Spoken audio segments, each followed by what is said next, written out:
भक्ति का असली मतलब क्या है हमारे जीवन में? मूलतः शास्त्र की दृष्टि से अगर आप देखते हैं तो भक्ति का अर्थ है परमात्मा से प्रेम करना। जी ऐसी शक्ति जिसको हम देख नहीं पाते हैं, ऐसी शक्ति जिसको हम जान नहीं पाते हैं, जी लेकिन पूरे संसार में जिसके कारण सब कुछ है, उससे प्रेम करना। भक्ति कैसे करें महाराज जी भगवान भक्ति के अनेक प्रकार हैं। जैसे नवधा भक्ति के रूप में आपने सुना ही होगा, श्रवणम कीर्तनम विष्णु स्मरणम पाद सेवनम जी अर्चनम वंदनम दास्यम सख्यमात्म निवेदनम। भगवान की कथा सुनना भी भक्ति है, जी और वो सुनाने का काम आप लोग बहुत बढ़िया करते हैं, साधना करने वाले बहुत अच्छा करते हैं। जैसे कि आप मिले हुए हैं योगी आदित्यनाथ जी से, यूपी के सीएम हैं, वो साधु की श्रेणी में भी आते हैं, राजनेता की भी श्रेणी में आते हैं, तो उनका व्यवहार आपको कैसा लगता है? साधुता के रूप में मैं एक बात तो कह सकता हूँ कि योगी जी पूरी तरह के साधु हैं। साधु जीवन में मतलब व्यवहार में उनके अंदर में साधुता है, रहन सहन में साधुता है, व्यवहार में साधुता है, वक्तव्य में साधुता है। वे भी पढ़े लिखे हैं, उन्होंने भी साधना की है, साधना जीवन किया है। कैसे हैं आप सभी? बहुत बहुत स्वागत है आपका हमारे पॉडकास्ट में। मैं हूं आपके साथ आमिर खान। एक नया पॉडकास्ट आप सभी के सामने आज फिर हम लेकर आए हैं। आज का पॉडकास्ट बेहद खास होने वाला है, क्योंकि आज के पॉडकास्ट में बात होने वाली है धर्म और अध्यात्म को लेकर के। आखिर हमारे जीवन में धर्म का महत्व क्या कुछ है, इसके लिए तमाम बात करने के लिए हमारे साथ हमारे पॉडकास्ट के मेहमान भी जुड़े, उनका स्वागत करते हैं। स्वामी चिदम्बरानंद सरस्वती जी महाराज हमारे साथ हैं। महाराज जी बहुत बहुत स्वागत आपका। नमस्कार। बहुत धन्यवाद। कैसे हैं महाराज जी आप? बस भगवान की कृपा है। महाराज जी बहुत अच्छा लगा जब हमारे पॉडकास्ट में पधारे हैं, साक्षात आपके दर्शन भी हो चुके हैं। हमें भी बहुत प्रसन्नता है आप सबके साथ में बैठ करके चर्चा करने के लिए। जी महाराज जी, तो शुरुआत करते हैं हम अपने पॉडकास्ट की। बिल्कुल। महाराज जी, पहला सवाल मेरा आपसे यही है कि आज की डेट में लोगों ने भक्ति का मतलब बना रखा है मंदिर जाना, तीर्थ जाना, या मंदिर में घंटियां बजाना, पूजा पाठ करना। एक्चुअल में भक्ति का असली मतलब क्या है हमारे जीवन में? मूलतः शास्त्र की दृष्टि से अगर आप देखते हैं तो भक्ति का अर्थ है परमात्मा से प्रेम करना। जी ऐसी शक्ति जिसको हम देख नहीं पाते हैं, ऐसी शक्ति जिसको हम जान नहीं पाते हैं, जी लेकिन पूरे संसार में जिसके कारण सब कुछ है, उससे प्रेम करना। जी शास्त्रीय परिभाषा में साधु उस परमात्मा के प्रति जो अनन्य भाव है, परम प्रेम है, जी उसी को भक्ति कहते हैं। ठीक है। लेकिन जैसे हम अपने माँ को प्रेम करते हैं, जी हम अपने पिता को प्रेम करते हैं। प्रेम करना एक अलग चीज़ है, जी रिस्पेक्ट करना एक अलग चीज़ है, जी। लेकिन माता पिता का ध्यान रखना एक अलग चीज़ है। बिल्कुल उनके प्रति जो हमारे कर्तव्य हैं, जी उनको महत्व देना एक अलग चीज़ है। बिल्कुल अगर पिता को माँ को खाने के लिए चाहिए तो हम खाने के लिए भी कोई चीज़ लेकर के आते हैं, कोई गिफ्ट भी लेके आते हैं, तो इनको हम दिखावा कह करके इनको नकार नहीं सकते। जी जैसे माँ से प्रेम करते हुए भी माँ के लिए गिफ्ट लाना, कि माँ के लिए कुछ काम करना, उसकी प्रसन्नता के लिए कुछ और व्यवहार करना, उसको हम गलत नहीं कह सकते, उसको हम अच्छा मानते हैं। कहते हैं ये आदर्श है, बहुत बढ़िया है, प्रेम भी करता है और काम भी करता है। जी ऐसे ही भगवान से प्रेम करना एक अलग बात है। और भगवान के प्रेम करने के साथ साथ में भगवान के प्रेम को प्रकट कैसे किया जाए, जी तो प्रकट करने के लिए तीर्थ भी जाना चाहिए, मंदिर भी जाना चाहिए, पूजा भी करना चाहिए, आराधना भी करना चाहिए। ये उसी के अंग है। जी हाँ, केवल ये दिखावे तक सीमित रह जाए, भगवान से प्रेम नहीं है, तो इसको हम सही नहीं मानते, इसको हम पाखंड नाम देते हैं। लेकिन परमात्मा से प्रेम कर रहा है, प्रेम करने के साथ साथ में अगर वो ये आचरण कर रहा है, इससे दूसरों को भी प्रेरणा मिलती है। अगर आप अपने आप में ध्यान भजन कर रहे हो तो किसी को मालूम नहीं पड़ेगा कि आप पूजा कर रहे हो, जी लेकिन आप मंदिर जाते हो, कि आप मस्जिद जाते हो, कि आप चर्च जाते हो, तो दूसरों को भी प्रेरणा मिलती है कि ये जाता है तो हमको भी जाना चाहिए। इसी माध्यम से दूसरे को भी आप अध्यात्म से जोड़ने का काम करते हो, जी इसलिए वो ये अंग के रूप में स्वीकार करना जी चाहिए। महाराज जी, यहाँ मैं एक सवाल आपसे पूछना चाहूंगी, भक्ति कैसे करें महाराज जी भगवान भक्ति के अनेक प्रकार हैं। जैसे नवधा भक्ति के रूप में आपने सुना ही होगा, श्रवणम कीर्तनम विष्णु स्मरणम पाद सेवनम जी अर्चनम वंदनम दास्यम सख्यमात्म निवेदनम। भगवान की कथा सुनना भी भक्ति है, जी और वो सुनाने का काम आप लोग बहुत बढ़िया करते हैं, साधना करने वाले बहुत अच्छा करते हैं, जी कि जहाँ जहाँ अच्छे अच्छे लोग मिलते हैं उनको, तो भगवान की कथा श्रवण करना भी भक्ति है। जी अगर आप नहीं सुनने का समय इतना निकाल पाते हो तो संकीर्तन कीर्तन भजन कहीं हो रहा है, उस कीर्तन भजन में सम्मिलित हो जाइए, वो भी एक भक्ति है। श्रवणम कीर्तनम जी स्मरणम। आपको कथा सुनने का भी समय नहीं है, कीर्तन में भी जाने का समय नहीं है, तो नेत्र बंद करके बैठ जाइए और भगवान ने जो लीलाएं की उनका स्मरण कीजिए, ये भी भक्ति जी, है ना। जी। पाद सेवनम, उनकी चरणों की सेवा करना भी भक्ति है। और अर्चनम वंदनम, पूजा करना भी भक्ति है, स्तुति करना भी भक्ति है। और सबसे बड़ी बात है कि हमने भगवान को मित्र के रूप में स्वीकार कर लिया, जी वो भी एक भक्ति है।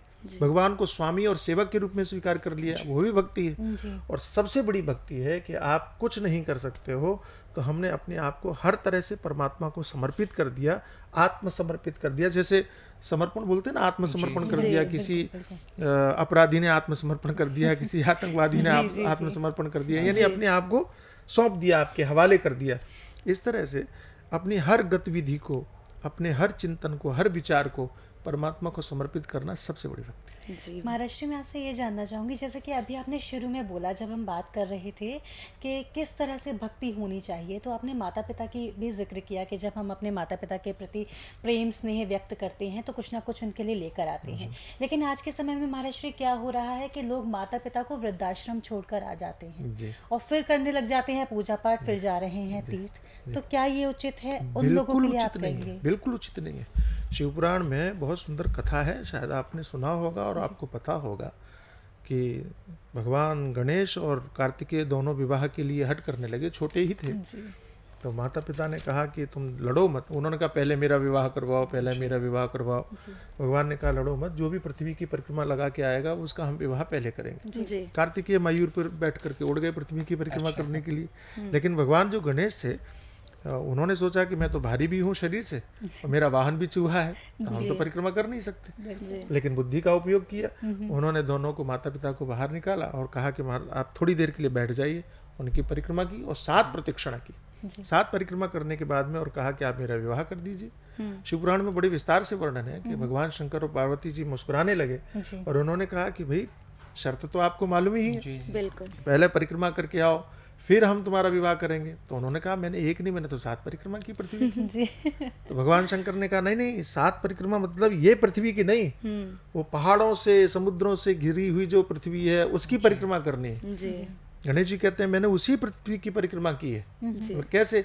और शास्त्र कहते हैं कि माता पिता की जिसने परिक्रमा कर ली उसको पृथ्वी की परिक्रमा का फल मिलता है। मैंने 7 परिक्रमा की, मुझे तो 7 परिक्रमाओं का फल मिलना चाहिए। बिल्कुल बिल्कुल। क्या आप ये कहना चाहते हैं कि शास्त्रों में जो लिखा है वो गलत लिखा है? गणेश जी ने कहा। और वहाँ गणेश जी ने ये भी कहा कि जो लोग माता पिता को और सेवा नहीं करते, महत्व नहीं देते, माता पिता को अकेला छोड़ करके तीर्थों में भ्रमण करते हैं, मूलतः वो पुण्य नहीं, वो तो पाप कर रहे हैं। जी अगर माता पिता का ध्यान नहीं रखा, हमारे यहाँ सबसे ज़्यादा महत्व अगर किसी को दिया है, इन संबंधों को महत्व देने के लिए कहा गया है। मातृदेवो भव, पितृदेवो भव, आचार्य देवो भव, अतिथि देवो भव। ये तो वेद वाक्य है। इस दृष्टि में माता पिता का अपमान करके, माता पिता को अनाथ आश्रम में, कौन सा आश्रम, वृद्धाश्रम भेज करके, वृद्धाश्रम भेज करके अगर कोई व्यक्ति चाहता है कि वो तीर्थों में जाके अपना कल्याण कर लेगा तो गलत है, ये तो सही नहीं। महाराज जी, आप बहुत बड़े श्रीमद् भागवत कथा वाचक हैं, श्री राम कथा हम आपके श्रीमुख से सुनते हैं, शिव महापुराण कथा भी आप करते हैं। कथा सुनने का सही नियम क्या होना चाहिए? क्या कोई नियम है इसके? हाँ, देखो नियम तो बहुत सारी चीज़ें, हर चीज़ नियम में बंधी हुई है। कोई भी ऐसा विधान नहीं, आप भोजन कैसे करना चाहिए उसका भी नियम है जी। कैसे बैठ के करना चाहिए उसका भी नियम है, कब करना चाहिए वो भी नियम है। इसका नियम, हर चीज़ का नियम है। लेकिन यद्यपि नियम है, लेकिन फिर भी हम कहते हैं कि जब भूख लगे तब खा लेना चाहिए। ऐसे कथा के भी बहुत सारे नियम हैं। कौन से महीने में सुनने चाहिए, दिन में सुनना चाहिए, रात में सुनना चाहिए, कैसी विधि है, कौन सा मुहूर्त है, इन सारी चीज़ों के बहुत सारे नियम हैं। लेकिन भागवतकार कहते हैं कि नहीं नहीं, जब समय मिले तब कथा सुननी चाहिए, जहाँ समय मिले वहाँ कथा सुननी चाहिए।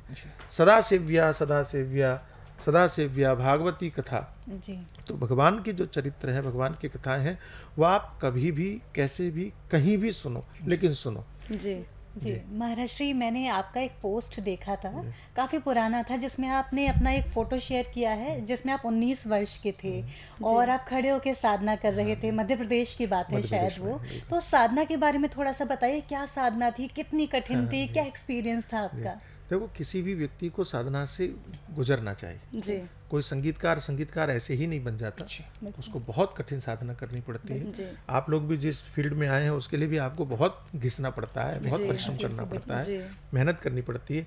लोग केवल सफलता वाले चित्र को देखते हैं, सही बात। उसके पीछे के संघर्ष दिखाई नहीं पड़ते। जी तो जो हम लोगों को भी लोग ऐसा मान लेते हैं कि भाई बड़ी गाड़ी में घूम रहे हैं, बड़े ऐशो आराम से रह रहे हैं, कि बहुत ज़्यादा प्रसिद्धि प्राप्त कर ली है, लेकिन उसके पीछे का जो संघर्ष है वो लोगों को पता नहीं चलता। जी उसके पीछे की साधना लोगों को दिखाई नहीं पड़ती। साधु होना इतना सरल होता तो हर आदमी बन जाता। जी और कोई भी चीज़ हो उसके लिए संघर्ष करना पड़ता है। हमारे गुरुजनों ने ये प्रेरणा दी कि जीवन में यदि आपने ये मार्ग चुना है, जिसको हम साधु जीवन कहते हैं, तो इसका सबसे पहला आधार है तप। आपको तपस्या करनी चाहिए, जी आपको तपना चाहिए। हमारे गुरुजी ने हमको सिखाया कि जैसे सोना निकलता है जमीन से, खदान से निकलता है, तो उस निकले हुए सोना तो बहुत गंदा होता है, लेकिन उसको पहले तपाना पड़ता है, और जितना तपाया जाता है उसकी चमक उतनी ही निखरती, बिल्कुल और जितना निखरता है उसकी वैल्यू उतनी बढ़ती, उसकी कीमत, उसका मूल्य उतना ही बढ़ता है। ये बचपन से संस्कार दिए। तो पहले मैं गुरुदेव के आश्रम में जब उनके सन्निकट था तब भी मैंने साधना की। 12-12 घंटे खड़े होकर के हम तब करते थे, जब करते थे, धूप में खड़े होते थे, रात में बहुत ठंड पड़ती थी तो ठंड में बाहर खड़े होकर के जब करते थे 12-12 घंटे। उसके बाद में जिसकी चर्चा आपने की, मध्य प्रदेश में एक स्थान है विजयपुर, अभी भी वहाँ जाता हूँ, वहाँ बहुत सारे लोग जुड़े हुए हैं। जी वहाँ मैं 1 महीने तक लगातार खड़ा रहा, मैं बैठा ही नहीं। अच्छा जी 1 महीने तक पूरा 24 घंटे खड़े रहते हुए और भगवान का जप करता था, और मौन व्रत रह करके जप करता था, फलाहार करते हुए जप करता था। 1 महीने की वो साधना थी। जी अनुभूतियाँ एक अलग तरह की होती हैं। आपको जीवन का सच दिखाई पड़ता है जब आप साधना में अपने आप को तपाते हैं, बिल्कुल, किसी भी बिल्कुल। क्षेत्र में। बिल्कुल महाराष्ट्री, एक प्रश्न और मैं पूछना चाहूँगी। जैसे आप स्वयं साधु संत हैं, परमात्मा से जुड़े हुए हैं, हमें मार्ग आप दिखा रहे हैं, इसी के साथ अगर जैसे कि आप मिले हुए हैं योगी आदित्यनाथ जी से, यूपी के सीएम हैं, वो साधु की श्रेणी में भी आते हैं, राजनेता की भी श्रेणी में आते हैं, तो उनका व्यवहार आपको कैसा लगता है? क्या आप जैसे संतों से अलग होता है या कैसा होता है? क्योंकि आम जनता भी ये चीज़ जानना चाहती है। साधुता के रूप में मैं एक बात तो कह सकता हूँ कि योगी जी पूरी तरह के साधु हैं। साधु जीवन में मतलब व्यवहार में उनके अंदर में साधुता है, रहन सहन में साधुता है, व्यवहार में साधुता है, वक्तव्य में साधुता है। वे भी पढ़े लिखे हैं, उन्होंने भी साधना की है, साधना जीवन किया है। ठीक है, पॉलिटिकल जीवन में जब वो गए, राजनीतिक जीवन में जाने के बाद में उनको थोड़ा सा कठोर बनना पड़ता है, थोड़ा सा अलग निर्णय लेने के लिए अपना व्यवहार उनको अलग दिखाना पड़ता है, कानून व्यवस्था को सुधारने के लिए उनको अलग व्यवहार दिखाना पड़ता है, और सुशासन चले, क्योंकि उनका स्वार्थ नहीं है। मैं बहुत अलग तरह की बात करता हूँ। किसी का समर्थक होना, किसी का विरोधी होना एक अलग चीज़ है, लेकिन वर्तमान राजनीति में जिस चीज़ की सबसे बड़ी आवश्यकता है, उसमें एक चीज़ सबसे बड़ी आवश्यक है कि स्वार्थ रहित राजनीति होनी चाहिए। बिल्कुल। आप राजनीति क्यों कर रहे हैं? क्योंकि हमारी जो परिपाटी थी, हमारे संविधान निर्माताओं ने जो सोच रखी थी, वो ये सोच थी कि राजनीति सेवा का माध्यम है। हम दूसरों के लिए राजनीति करने आ रहे हैं, हमारा अपना कोई स्वार्थ नहीं है। लेकिन ये केवल संविधान बनाने वालों के विचारधारा तक ही सीमित रहा। उसके बाद में केवल और केवल स्वार्थ की राजनीति हो गई। हम कितना लाभ कमा सकते हैं राजनीति के माध्यम से, हमने वैसी राजनीति की। हमें ऐसे लोगों की आवश्यकता राजनीति में अधिक है जिन्होंने अपने आप को, कि अपने परिवारों को राजनीति का लाभ लेने के लिए राजनीति नहीं की, केवल समाज और देश को बचाने के लिए राजनीति की। योगी आदित्यनाथ उसमें से एक महत्वपूर्ण नाम है। उनके पास में संपत्ति के नाम पर मठ की बहुत बड़ी विशाल संपदा थी, बहुत बड़ी विरासत थी। उनको इसकी आवश्यकता न थी, न है और न होगी। अगर उनको धन आदि की आवश्यकता होती तो उनकी जरूरत ही नहीं थी। तो ऐसी स्थिति में उन्होंने राजनीति यदि की और वो यहाँ आए तो देश और समाज के लिए आए और उन्होंने काम करके दिखाया। बिल्कुल, और वो बखूबी कर भी रहे बिल्कुल कर रहे हैं निर्विवाद रूप से। और जहाँ तक उनके व्यवहार की बात है, मैं आपको बताऊं, हम लोगों को मिलने के लिए एक बार जाना था, जब उनका 2य बार शपथ ग्रहण समारोह हुआ। हम लोग अयोध्या में थे किसी कार्यक्रम में, तो हमने सोचा इतने निकट आए तो उनसे मिल लेते हैं। तो उनको सूचना दी गई, तो उन्होंने अनुमति भी दे दी अगले दिन ही कि हाँ कल आ जाइए। बहुत व्यस्त थे वो। तो 2 बातें उनके लिए महत्वपूर्ण है। ये सार्वजनिक तौर पे कहने में थोड़ा अटपटी लगती है लेकिन व्यक्तित्व कैसा है ये इससे पता चलता है कि उनके मन में अपने जिस वेशभूषा में वे हैं उसको वो कितना महत्व देते हैं, ये इससे पता चलता है। उनको एक मीटिंग थी, कोई ग्रुप आया हुआ था, कोई औद्योगिक था, विदेश का कोई था, मुझे नहीं मालूम है। तो उनके लिए मीटिंग का समय था, तो उन्होंने कहा कि नहीं, हम पहले संतों से मिलेंगे और हम उनसे बाद में मिलेंगे।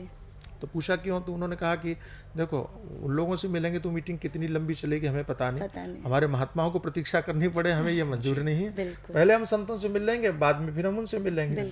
हम लोग जब गए तो उन्होंने अपने अधिकारियों को कह दिया कि ये हमारा परिवार आ रहा है और इनके लिए कोई प्रोटोकॉल नहीं होना चाहिए, इनको सीधे आने दीजिए। तो बहुत सारी चीज़ें ऐसी छोटी छोटी बातें थी, इसका दुरुपयोग नहीं होना चाहिए, ये भी हम चाहते हैं, क्योंकि सुरक्षा बहुत आवश्यक है।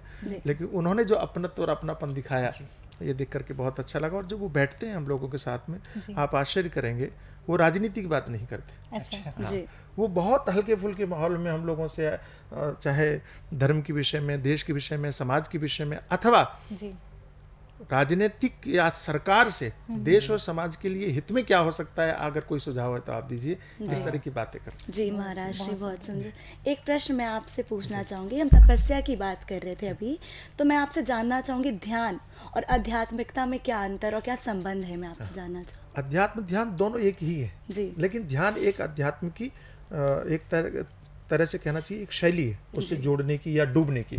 अध्यात्म में डूबने की शैली है। जी हम माला जप करते हैं, वो भी अध्यात्म है। जी हम मंदिर जाते हैं, वो भी अध्यात्म है। हम जप करते हैं, वो भी अध्यात्म है। हम कथा सुनते हैं, वो भी अध्यात्म है। ऐसे ही ध्यान भी एक अध्यात्म की उसी ओर लेकर के जाता है, अध्यात्म की निष्ठा के लिए, जी। जिसमें हम नेत्र बंद कर लें। ध्यान का अर्थ क्या है? तत्रैकतानता ध्यानम, योग शास्त्र में कहा है पतंजलि ने, महर्षि पतंजलि ने, जी कि जहाँ किसी भी, विशेष करके आध्यात्मिक चिंतन की किसी भी वृत्ति को लगातार करना, तैल धारावत। जी कभी आपने देखा होगा कि पानी को अगर आप नीचे गिराओ ना तो उसकी धारा टूट जाती है, लेकिन तेल की गिराओ तो नहीं टूटती। वो बिना टूटे गिरेगी। जी उसमें कहीं बीच में अवरोध नहीं होगा। पानी में कट जाता है, पानी जी, कट जी, जाता जी। है, लेकिन तेल नहीं कटेगा।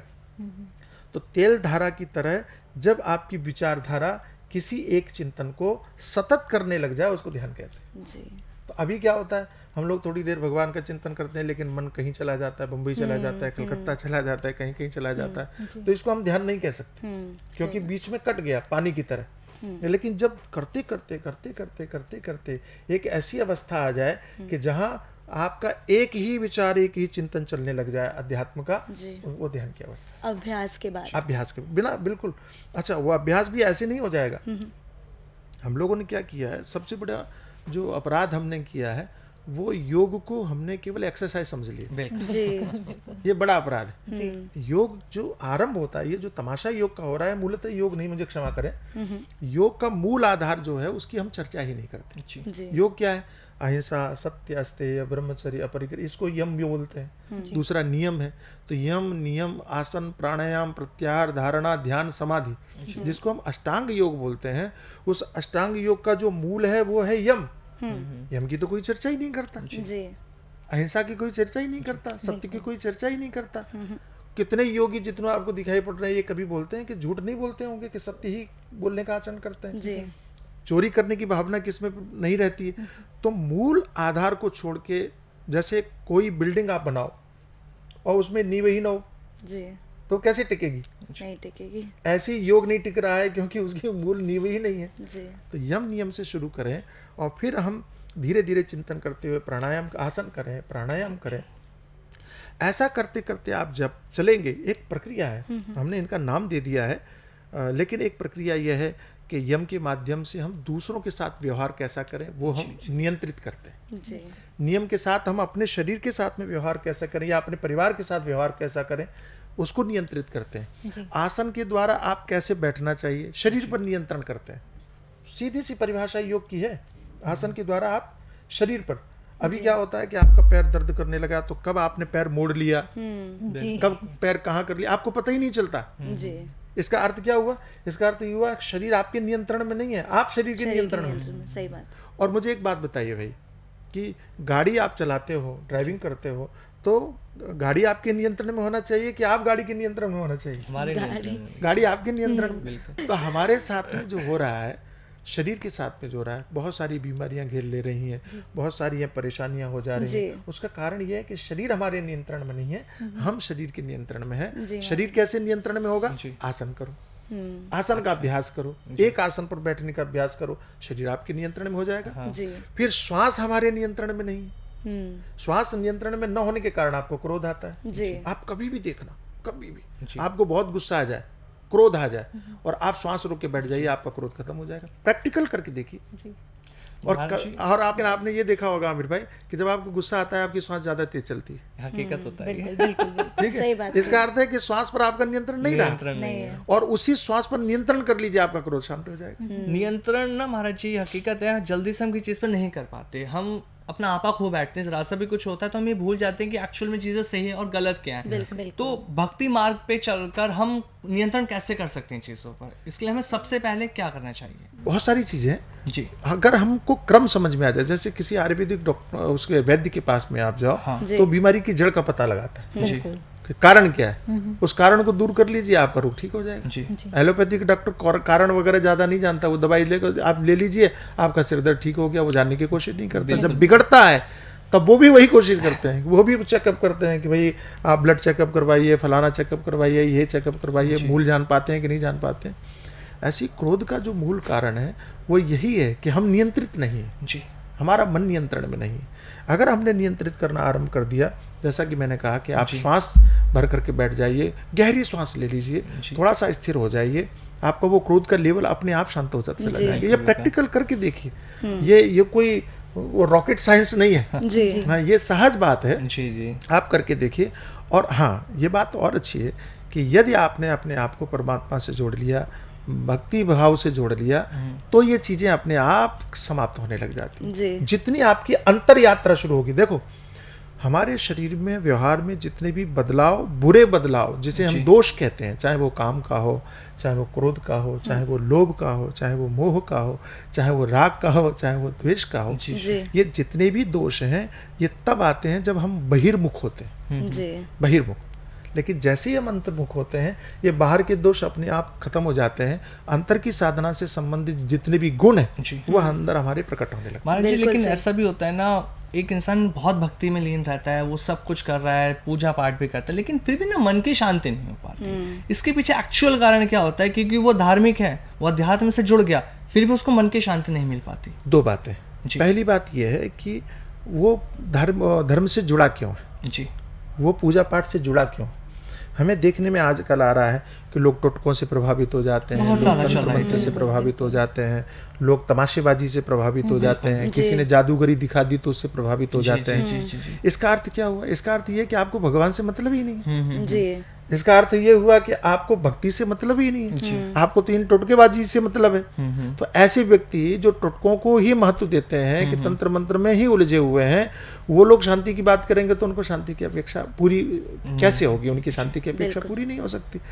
तो मेरा अर्थ है कि परमात्मा से अगर आपने वास्तविक प्रेम किया है, वास्तव में भगवान से जुड़े हुए हैं, तब आपका मन अशांत हो ऐसा हो ही नहीं सकता। जैसे बर्फ की सिल्ली पर अगर आप बैठे हुए हैं और आपको शीतलता का अनुभव न हो, ऐसा हो ही नहीं सकता, क्योंकि उसका स्वभाव है, बर्फ का स्वभाव है, उसका ठंडापन आपको महसूस होगा ही होगा। ऐसे ही भगवान का स्वभाव शांत है, भगवान का स्वभाव आनंद रूप है, सच्चिदानंद रूपाय हम लोग बोलते हैं ना, तो भगवान आनंद रूप है। और आपने अपने मन को परमात्मा से जोड़ दिया और फिर आप कहो कि हम दुखी हैं, तो इसका मतलब है कि वो झूठ है। जैसे मैं कई बार उदाहरण देता हूँ कि आपने भोजन किया, आपका पेट भरेगा कि नहीं? कोई आपसे पूछे कि आपने भोजन किया, खाना खाया, तो आपका पेट भरेगा कि नहीं? बिल्कुल भरेगा। और कोई कहे कि नहीं हमने खाया तो बहुत लेकिन पेट नहीं भरा, आप मानोगे? नहीं। पॉसिबल है कि बहुत खाया उसने, 1 घंटे तक खाता रहा लेकिन फिर भी पेट नहीं भरा, मानोगे? नहीं मानोगे। लेकिन मैं मानता हूँ। अच्छा। हाँ, कैसे? जी। सपने में खाया होगा। रात भर सपने में सोते समय। अच्छा, कभी गौर करना आप, अगर आप भूखे और नींद आ जाए तो आप सपना खाने का ही देखते हैं। ये हाँ होता है, ये बात तो है। दिखता है ना, वो हमें दिखने लगता है। जी जी। तो सपने में आप घंटे भर खाते रहिए, जी जी जी जी, लेकिन जब आप जागेंगे तो आपको भूख ही लगी होगी। मैं ऐसी कहता हूँ कि जिसने भी परमात्मा से प्रेम किया वो सुखी नहीं हुआ, इसका मतलब है कि उसने झूठा प्रेम किया। महाराज जी, मैं एक युवाओं से जुड़ी बात करना चाहूँगी। आज के समय में युवाओं की बात करें तो जिससे ही बात कर लो, थकान हो रही है, नींद आ रही है, इधर दर्द हो रहा है, उधर दर्द हो रहा है। तो अगर मैं आपकी बात करूं, आप में जो एनर्जी है वो युवाओं के जैसी है, तो ये एनर्जी आप कैसे बनाए रखते हैं? क्या आध्यात्म की एनर्जी है, ध्यान से आपको एनर्जी मिलती है, कि लगातार ध्यान का, ये धर्म का प्रचार आप कर रहे हैं, कैसे संभव हो पाता है? शरीर जैसा आप चाहते हो वैसा बन जाए। पहले मैं ये कह दूं, मेरी दाढ़ी पर मत जाना, मैं बूढ़ा नहीं हूँ। बिल्कुल नहीं है। लोग बहुत धोखा खाते हैं हाँ, मैं बहुत ज़्यादा आयु तो नहीं है। नहीं महर्षि, आपके इतना मैं कह सकता हूँ कि राजनीति में जो प्रचलित युवा नेता हैं वो हमसे बड़े हैं। अच्छा। ये बड़ी बात डिस्क्लोज कर दी आपने हमारे पॉडकास्ट में। जी। तो मूलतः लेकिन एक एनर्जी जहाँ तक बात है, हम अपने आप को कैसे ढालते हैं। जी। हमारी जो दैनिक दिनचर्या है, शरीर आपके उस दिनचर्या के अनुरूप बन जाता है। यदि आप आलस में पड़े रहते हो, आपकी विचारधारा शून्य है, आप कुछ करना ही नहीं चाहते हो, तो आपका शरीर वैसा ही बन जाएगा, निढाल जैसा पड़ा रहेगा, कुछ करने की इच्छा नहीं होगी, कामना नहीं होगी। लेकिन अगर आप पहली बार संकल्प सिद्धि करते हो, इसलिए हमारे यहाँ महत्व है संकल्प का। आप चाहती क्या हो, जी। क्या अचीव करना चाहते हो, आपको क्या पाना है, वो पहले निर्धारित करो आप। और जब आप उसको निर्धारित कर ले तो उसको पाने के लिए आप आगे बढ़ते हो। तो महत्वपूर्ण बात यह है कि युवा जिसे हम कहते हैं, उस युवा का पहला उद्देश्य क्या है ये निश्चित होना चाहिए। दूसरी बात, शरीर तो आपके अनुकूल बन जाता है निश्चित ही, चाहे वो योग हो, चाहे वो अध्यात्म हो, चाहे वो परमात्मा चिंतन हो। मैं ये भी प्रैक्टिकल करने के लिए कहता हूँ, आप सवेरे उठो और सवेरे उठ करके थोड़ा सा योगासन जैसा करो, और उसके बाद में फिर आप थोड़ी देर ध्यान कर लीजिए। पूरा दिन आपका हल्का हल्का महसूस होगा, ऐसा लगेगा शरीर में भारीपन है ही नहीं। जी। लेकिन आप सूर्योदय के बाद तक सोते रहिए, पूरा दिन भारी भारी लगेगा, आपके शरीर में हल्कापन महसूस नहीं होगा। बिल्कुल। तो ये प्रकृति के साथ में, जैसे पक्षी है, पशु है, ये प्रकृति के साथ चलते हैं, इनमें आप आलस नहीं देखेंगे, हल्का फुल्का देखेंगे। पक्षी चहचहाते रहते हैं सवेरे सवेरे उठते हुए, सारे पशु पक्षियों को आप देखो। अच्छा, जो बंधे हुए पशु हैं उनकी बात छोड़ दो, लेकिन अन्यत्र जितने भी खुले हुए हैं, जो स्वतंत्र हैं, प्रकृति के साथ जिन्होंने अपने आप को बना के रखा है, वे बहुत एनर्जिक रहते हैं। जी। हमने अपने आप को प्रकृति से दूर कर लिया, इसलिए ये सब। बिल्कुल। महाराष्ट्री, एक मैंने आपका पोस्ट देखा था, इसमें आपने श्री कृष्ण के बारे में बात की थी। बेसिकली बात थी कि जो लोग बात करते हैं, सुपर्णखा की बात करते हैं और रावण जैसे भाई की बात करते हैं कि बहुत ज़्यादा अच्छी बात है ये, लेकिन आपने ये कहा कि अगर कोई अच्छी बहन होगी तो वो कृष्ण जैसा भाई चाहेगी, ना कि रावण जैसा। तो इसको थोड़ा सा बताइए। बहुत बढ़िया, बहुत बढ़िया। मुझे अच्छा लगा कि आप पोस्ट भी देख रहे हैं और वो चीज़ देखी जानी चाहिए। हमें बड़ा दुख होता है कि हमारे शास्त्रों में से भी लोग ऐसे पात्रों को चुन रहे हैं जो हमारे लिए आदर्श नहीं है। बिल्कुल जी। शूर्पणखा हमारे लिए आदर्श कैसे हो सकती है? रावण हमारे लिए आदर्श कैसे हो सकता है? बिल्कुल। जो राक्षस है, हमने कभी भी जाति के कारण किसी को महत्व नहीं दिया, हमारी प्रवृत्ति नहीं रही। जी। हमने आदर्श के कारण, चरित्र के कारण महत्व दिया। जी। शूर्पणखा का चरित्र आदर्श नहीं है, रावण का चरित्र आदर्श नहीं है। जब रामायण टीवी पर प्रसारित हो रहा था कोरोना काल में, उस समय पर कई लोगों ने टिप्पणियां की, मैंने पढ़ा कि रावण जैसा भाई होना चाहिए जो शूर्पणखा के लिए लड़ने के लिए सामने आ गया। मुझे बड़ा कष्ट हुआ। मैंने कहा कि हम किस दिशा में जा रहे हैं, कहाँ जा रहे हैं, ये सही रास्ता नहीं है। जब आप अपने आदर्शों को राक्षसों में ढूंढने लग जाएं, और अगर आप ये कहते हो कि भाई कैसा होना चाहिए, तो मैं कहता हूं कि आप द्रौपदी बनिए और आप कृष्ण को भाई जैसा बनाइए, जिसने दुशासन की सभा में आपकी रक्षा करने के लिए अदृश्य होकर के भी आपको बचाने का काम किया। बिल्कुल। ये आदर्श चरित्र होना चाहिए। हम कहाँ भटक जाते हैं ये हमारा, और इसलिए मैं कहता हूँ कि भारत यदि परतंत्र हुआ, गुलाम हुआ, किसी भी वजह से हुआ, कैसे हुआ, उसके सबसे बड़ा कारण है हमारा भ्रामक होना। हम बड़ी जल्दी भ्रम में पड़ते हैं, और भारतीय समुदाय जितनी जल्दी भ्रम में पड़ता है, संसार का कोई समुदाय, कोई सभ्यता इतनी भ्रम में नहीं पड़ती। कि हम बहुत जल्दी भ्रम में पड़ते हैं। एक व्यक्ति कोई बात कह देता है, और व्हाट्सएप यूनिवर्सिटी जो नाम दिया है सोशल मीडिया, वहाँ के सीखे हुए लोग कभी शास्त्र को महत्व नहीं देते, परंपरा को महत्व नहीं देते, सिद्धांत को महत्व नहीं देते। लेकिन आप ये ध्यान रखना, कोई भी सभ्यता हो, बहुत प्यारा उदाहरण है कि जिस पेड़ ने अपनी जड़ को छोड़ दिया वो सूख जाता है, और जिस पेड़ ने अपनी जड़ को मजबूत रखा वो पेड़ कभी नहीं सूखता। ऐसे जैसे बरगद का पेड़ जितना बाहर दिखता है उतना ही अंदर होता है, इसलिए मजबूत होता है, और उसको अक्षयवट कहते हैं। जी। अक्षय कहते हैं, वो कभी खत्म नहीं होता। जी। ऐसी जो संस्कृति, जो सभ्यता अपनी जड़ों से जुड़ी रहती है, जड़ हमारे शास्त्र है, जड़ हमारी परंपरा है, जड़ हमारा सिद्धांत है, उससे जुड़ा रहना चाहिए। मनमुखी बात नहीं माननी। शास्त्रों की बात हम कर रहे हैं तो शास्त्र भी बहुत सारे हैं, किससे कौन जुड़े? अगर शुरुआत करनी है तो कौन से शास्त्र से करें? बहुत सरल है, भगवत गीता है, रामचरितमानस है, ये तो दो ऐसे हैं जो हर घर में मिलते हैं। जी यद्यप सब शास्त्र हैं, लेकिन गोस्वामी तुलसीदास जी ने बड़ी प्यारी बात कही, जी नाना पुराण निगमागम सम्मतम यत रामायणे कथितम क्वचिदन्यतोपि। तो राम गोस्वामी जी कहते हैं कि हमने जो बातें कही हैं वो संपूर्ण शास्त्रों को पढ़ने के बाद में निचोड़ के रूप में हमने यहाँ रखा है। जी तो आपको संपूर्ण शास्त्र पढ़ने का अवसर नहीं मिलता है, रामचरितमानस पढ़िए। जी श्रीमद् भगवत गीता में चाहे कर्म हो, चाहे उपासना हो, चाहे योग हो, चाहे ज्ञान हो, चाहे भक्ति हो, जी। हर चीज का विधान, हर चीज का उपाय भगवान श्री कृष्ण ने गीता के माध्यम से अर्जुन को सुनाया और सिखाया। जी जी तो ये दो ऐसे ग्रंथ हैं जो सहज रूप में प्राप्त हो सकते हैं, सबके लिए प्राप्त हो सकते हैं, सुलभ हो सकते हैं, इनसे आरंभ करना चाहिए। लेकिन एक सावधानी अवश्य रखना चाहिए, शास्त्र भी स्वयं पढ़ने से समझ में नहीं आते, अच्छा इसलिए किसी न किसी योग्य व्यक्ति से उनको सीखना चाहिए, जी। समझना चाहिए। छोटा सा बालक और किसी भी चीज को अपने आप पढ़ने जाएगा तो उसका अर्थ अनर्थ कर डालेगा। बिल्कुल बिल्कुल लेकिन सही अगर कहा। कोई व्यक्ति शास्त्र परंपरा से सीखेगा जी। तो वो वास्तव में चीजें सीख सकता है। जी कई बार लोग हमारे यहाँ अपने आप पढ़ करके ज्यादा ज्ञानी बन जाते हैं, जी वो इतने बड़े ज्ञानी बन जाते हैं कि फिर जो सही में ज्ञानी है उनको समझते नहीं। मैं अभी एक बात पढ़ रहा था, मुझे हंसी आ गई कि आप कहें तो मैं सुनाऊं आपको। बिल्कुल जी, बिल्कुल जी। महाराष्ट्री एक लड़का पढ़ करके आया, कहीं से मैथ पढ़ करके आया, जी जी गणित पढ़ करके आया, सीख करके आया, बड़ा ज्ञानी बन करके आया। और जैसे आया तो माता पिता बड़े खुश हुए, गांव के लोग थे सीधे साधे, बहुत खुश हुए कि हमारा बेटा पढ़ के आ गया। जी तो माँ उसको, अब पिताजी भी बैठे थे और बेटा भी था, तो 2 लड्डू लेके आई और कहा कि तुम्हारी खुशी, तुम्हारी पढ़ाई की खुशी में हम ये तुमको लड्डू देना चाहते हैं, जी तुम खाओ, खुशी मनाओ। तो बोले मैं पढ़ के आया हूँ, ये आपको मैं आज दिखाना चाहता हूँ, खाऊंगा बाद में, मैं पहले सिद्ध करूंगा कि मैं कितना बड़ा ज्ञानी बन के आया। जी तो माँ ने कहा हाँ, कैसे सिद्ध करोगे? बोले ये कितने लड्डू हैं? तो माँ ने कहा 2। बोले मैं सिद्ध कर सकता हूँ ये 3 है। जी माँ ने कहा ये लड्डू 2 हैं, तुम 3 कैसे सिद्ध कर सकते हो? बोले मैं पढ़ के आया हूँ, जी मेरे पास ज्ञान है और मैं तर्क से सिद्ध कर सकता हूँ। तो माँ ने कहा सिद्ध करो।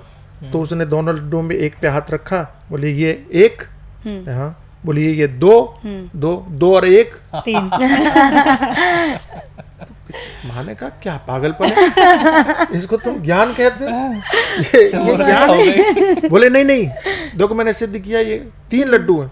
माँ ने कहा कि तुम कुछ ना भी कहो, लेकिन है तो 2 ही। बोले नहीं ये 3 है। ज्यादा विवाद हुआ तो पिताजी पास में बैठे हो, तो उन्होंने उस कटोरी को उठाया, 1 लड्डू उन्होंने स्वयं खाया, 1 माँ को दे दिया। बोले तुम खा लो। तो बोले बेटा क्या खाएगा? बोले वो बेटा तीसरा लड्डू खाएगा। अच्छा बहुत सुंदर। महाराज जी, यहाँ पे मैं एक प्रश्न पूछना चाहूँगी। आजकल हर एक व्यक्ति अंदर से दुखी होता है, लेकिन चेहरे पर मुस्कान लेकर घूमता है, तो अंदर से खुशी कैसे प्राप्त करे महाराज जी, ये मैं आपसे जानना चाहूँगी।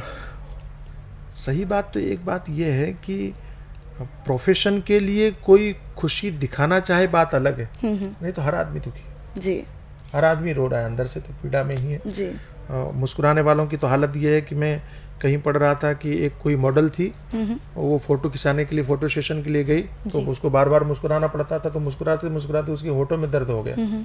तो वो मुस्कुराहट कितनी झूठी होगी ये तो इसी से पता चलता है। जी लेकिन मूल बात, चूंकि मैं अध्यात्म से जुड़ा हुआ व्यक्ति हूँ, तो मैं आपको एक बात कह सकता हूँ कि अंदर की शांति और अंदर की प्रसन्नता तभी मिल सकती है, 2 बातों से मिल सकती है, कि जीवन में आप किसी का बुरा नहीं सोचते हो, बुरा नहीं करते, बिल्कुल। तो आप अंदर से प्रसन्न हो सकते हैं। बिल्कुल, दूसरों के लिए कुआं खोद करके अंदर की प्रसन्नता आप चाहेंगे तो वो कभी संभव नहीं हो सकता। बहुत सुंदर बात। आप कितनी भी संपत्ति इकट्ठा कर लो, कितना भी वैभव इकट्ठा कर लो, कितना भी धन इकट्ठा कर लो, लेकिन अगर आपके अंदर में, आपकी भावना के अंदर में किसी दूसरे को दुखी करने की प्रवृत्ति है, तो आप सुखी, अंदर से सुखी कभी नहीं हो सकते। दूसरी बात यह है, आध्यात्मिक दृष्टि से जो अध्यात्म चिंतन कहता है, आप जितना अंतर्मुख होंगे, अंतर्मुख होने का अर्थ है परमात्मा से जुड़ने की बात, वास्तविक शांति आपको केवल एक ही जगह आती।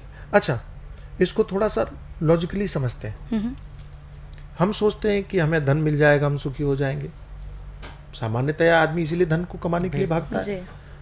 अच्छा, धर्म, थोड़ा सावधानी की बात करता हूँ, धर्म धन का विरोधी नहीं है। कभी मत सोचना कि धन धर्म का विरोधी, हमने कभी नहीं कहा।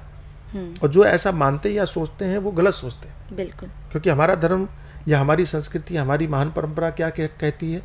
धर्मार्थ काम मोक्षाख्येषु चतुर्विध पुरुषार्थेषु। धर्म, अर्थ और काम और मोक्ष, ये 4 चीजें प्रत्येक पुरुष को करना चाहिए। जी तो उसमें धन भी है, पैसा कमाना चाहिए, खूब पैसा कमाओ, हम धन के विरोधी नहीं, बिल्कुल। लेकिन हम ये बात कहते हैं कि केवल हमने ऐसा सोच लिया कि धन से हम सुखी हो जाएंगे, परिवार से हम सुखी हो जाएंगे, विवाह कर लेंगे तो हम सुखी हो जाएंगे, मकान बना लेंगे तो सुखी हो जाएंगे, लेकिन हम ऐसा सोचने से पहले ये नहीं समझ पाते कि जिनके पास धन है क्या वो सुखी हैं, जिनके विवाह हुए क्या वे सुखी हैं, जिनका मकान बन गया क्या वे सुखी हैं, जिनके पास गाड़ी है क्या वे सुखी हैं। जी। तब हम देखते हैं कि वो तो सुखी नहीं है। तो जब वो सुखी नहीं है तो हम कैसे हो जाएंगे? लेकिन हम ऐसा मानते हैं वो भले ही ना हो हम हो जाएंगे, इसलिए हम उसी को पाने के लिए दौड़ते हैं। धन कमाना बुरा नहीं, खूब कमाइए, लेकिन जो महत्वपूर्ण बात मैं कहना चाहता हूँ कि आप स्टूडियो में हैं, दिन भर परिश्रम करते हैं जी। और शाम को भोजन करके फिर क्या करेंगे? आप सो जाएंगे। क्यों सोते हैं? आराम के लिए, नींद के लिए। हाँ। गहरी नींद आ जाए, नींद के लिए। अच्छा, नींद में क्या मिलता है? सुख मिलता है, सुख मिलता है। नींद में सुख मिलता है। आज तक आपको एक भी व्यक्ति नहीं मिला होगा जो ये कहे कि मैं बहुत गहरी नींद में सोया, मैं बड़ा दुखी हुआ। नहीं, एक भी नहीं मिलेगा। कितनी प्रैक्टिकल बात है। एक भी व्यक्ति, हर व्यक्ति का शब्द यही होगा कि मैं बहुत गहरी नींद में सोया, मुझे बहुत आनंद आया। जी।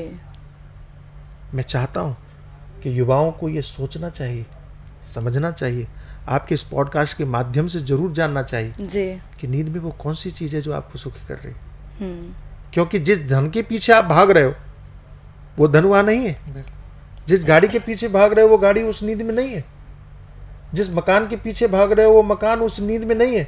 आप चाहे होटल के कमरे में 5 स्टार रूम में सो, चाहे आप खेत में सो जाइए, गहरी नींद में चले गए तो सुख बराबर है। ये ईश्वर का निर्णय भी देख लीजिए, किसके लिए समान है। आप कहाँ सो रहे हैं महत्वपूर्ण नहीं है। जैसे आप गहरी नींद में जाते हो सबका सुख एक जैसा है। वो बारातों में जिनको सोने के लिए नहीं मिलता, कुर्सी यात्रा में बसों में धक्के खाते हैं और बैठे बैठे जो सो जाते हैं उनको भी नींद का सुख वैसा ही मिलता है। जी। क्या एक ऐसी चीज है कि जो आपको आनंदित करती है। तब हम कहते हैं कि आप अध्यात्म की शरण में जाइए, अध्यात्म की शरण में जाइए जो आपको सिखाएगा कि जैसे नींद में जाने के बाद में आपको आनंद की अनुभूति हुई, ऐसी जागृत अवस्था में जब आप अंतर यात्रा की ओर जाओगे, जितना अंदर जाओगे उतना अपने आप को सुखी पाओगे। जी, बहुत सुंदर महाराज जी। महाराज जी, मेरा आखिरी सवाल आपसे इस पॉडकास्ट में, जब रामलला का प्राण प्रतिष्ठा हुआ तो शंकराचार्य जी ने वहाँ जाने से मना कर दिया। समय को लेकर भी बातें की गई, तरह तरह की वहाँ पे बातें हुई, सामने आई कि अभी इतनी जल्दी क्या थी, जब तक पूरा मंदिर बनकर तैयार ना हो जाए तब तक प्राण प्रतिष्ठा नहीं करना चाहिए था। तो आप इसको किस नज़रिए से देखते हैं? हाँ, पूरा राजनीतिक बात है, राजनीतिक विवाद है। मूलतः जो हमारे देश की जनता है 150 करोड़ की आबादी है लगभग। जी जी। 150 करोड़ की आबादी। राम आदर्श है सबके लिए।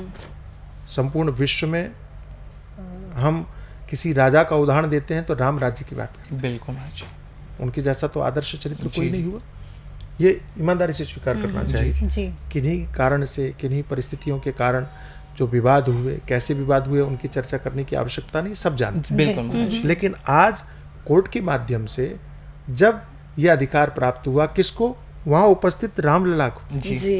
वो अधिकार हमें नहीं मिला। बिल्कुल 500 साल वो, हाँ, वो अधिकार हमें नहीं मिला। वो अधिकार किसी दूसरे व्यक्ति को नहीं मिला। कोर्ट में मुकदमा कौन लड़ रहा था? आप आश्चर्य करेंगे आमिर भाई, कोर्ट में मुकदमा कौन लड़ रहा था? रामलला। वहां बैठे हुए रामलला, बाल रामलला, वही पक्षकार थे। बिल्कुल बिल्कुल। उनकी तरफ से वकील वकालत कर रहे थे। जी। और कोर्ट ने उनको ये अधिकार दिया कि नहीं, आपका जो मुकदमा है वो आपके पक्ष में जाता है, वो स्थान आपका है, आपका मंदिर बनना चाहिए। बिल्कुल। कोर्ट ने जब आदेश दिया, क्योंकि देश तो संविधान से चल रहा है, बिल्कुल। कोर्ट ने जब आदेश दिया तब अगर वहां पर ये प्रयास किए गए, और प्रयास भी सरकार ने नहीं किए, ये बहुत ध्यान रखने की बात है, सरकार ने नहीं किए, राम जन्मभूमि तीर्थ न्यास ने प्रयास किए कि शीघ्रातिशीघ्र वहाँ मंदिर बने ताकि भगवान विराजमान हो सके। लगभग 6 महीना पहले हमने ये प्रयास किए थे और घोषणा भी की थी कि हम लगभग जनवरी में हम भगवान को वहाँ पर विराजमान करवाएंगे। और उसकी जो भी प्रयास हुए, विरोध जिन्होंने किया वो कौन लोग थे? वो लोग जिनकी विचारधारा कहीं न कहीं राजनीति से प्रभावित रही है, देखने में आई जी। मैं उन राजनीतिक दलों का नाम नहीं लेना चाहता, लेकिन उन लोगों की विचारधारा उस दल से प्रभावित रही। और उस दल का ये पूरा मानस था कि लोकसभा चुनाव से पहले मंदिर नहीं बनना चाहिए। जी, जी। बहुत स्पष्ट रूप से राजनीतिक कह रहा हूं। मुद्दा बनाना चाहिए। क्योंकि उसका लाभ अमुक पार्टी को हो जाएगा, इसलिए कुछ ऐसा किया जाए कि ये मंदिर न बन ना पाए। बन पाए। जी मैं आपके पॉडकास्ट के माध्यम से बहुत स्पष्ट बात ये कहना चाहता हूँ, अंदर की बात भी कहना चाहता हूँ कि कहीं न कहीं हमें भी ये डर था, कदाचित जी जी राजनीति अस्थिरता का नाम है। जैसे क्रिकेट में आप निश्चित रूप से कह नहीं सकते कि कब क्या होगा, राजनीति में भी नहीं कह सकते। नहीं कह सकते, बिल्कुल। अटल जी एक जमाने में पूरी तरह से जीत रहे थे, लेकिन कैसे हार गए किसी को पता भी नहीं था। जी बिल्कुल। तो राजनीतिक दृष्टि से पता नहीं है कि क्या क्या हो सकता है। कदाचित आप मान लीजिए कि इस चुनाव में और जिस सरकार को हम देख रहे हैं उसकी वापसी नहीं हो पाए जी जी तो क्या मंदिर बन पाता? नहीं। इसलिए यह आवश्यक था जी कि जैसे भी हो किसी भी तरह से मंदिर में भगवान को विराजमान करवा दिया जाए। जी। एक बार भगवान बैठ जाएंगे तो उनको हटाने का सामर्थ्य फिर किसी में नहीं किसी होगा। में नहीं है, इस बिल्कुल। कारण भगवान को बिठाना पड़ा, और यही किन्हीं राजनीतिक दलों को पसंद नहीं था, इसलिए ऐसा उनको विरोध करना पड़ा। एक सफाई और आपको दूं, जी बिल्कुल। केवल एक व्यक्ति, हाँ हमारे शंकराचार्य जो दक्षिण के थे, जी। श्रृंगेरी पीठ के, उन्होंने सहमति व्यक्त की, शुभकामनाएं दी। जी द्वारिका के शंकराचार्य सदानंद जी, उनका भी पत्र आया और जी, उन्होंने भी जी, सहमति दी और शुभकामनाएं दी। केवल जो निश्चलानंद जी महाराज जी पूरी पीठाधीश्वर, उनका विरोध अवश्य देखने को मिला और उन्होंने उसका बहिष्कार किया। बाकी किसी और ने ऐसा बहिष्कार नहीं किया, ये मानना चाहिए। जी, जी। और अभिमुक्तेश्वरानंद जी, जिनको हम शंकराचार्य के रूप में जानते हैं, जी। कोर्ट ने ही उनके पट्टाभिषेक पे और उनके अभिषेक पर रोक लगा दी हाँ, थी, हाँ। इसलिए उनको हम शंकराचार्य के रूप में नहीं मानते। अच्छा अच्छा, महाराज जी, बहुत शानदार पॉडकास्ट आपके साथ रहा। बहुत बहुत धन्यवाद, आप हमारे पॉडकास्ट में जुड़े। अगले पॉडकास्ट में एक बार फिर आपसे हम जुड़ेंगे महाराज जी। बहुत और लंबी आप चर्चा सबसे आपके मिलकर साथ के बहुत करनी अच्छा है। लगा। बहुत बहुत बढ़िया बहुत बातें पूछी धन्यवाद। आपने, प्रश्न पूछे जी। और मैंने भी प्रयास किया जी। जितना हो सके बहुत आपको सुंदर बताएं। जवाब बहुत महाराज जी। धन्यवाद। बहुत बहुत धन्यवाद महाराज जी आपका। तो एक शानदार पॉडकास्ट आप सभी ने देखा। महाराज जी के साथ हमने बात करी इस पॉडकास्ट में धर्म और आध्यात्म को लेकर। अगले पॉडकास्ट में फिर आप सभी के साथ जुड़ेंगे एक नए मेहमान के साथ। तब तक के लिए नमस्कार।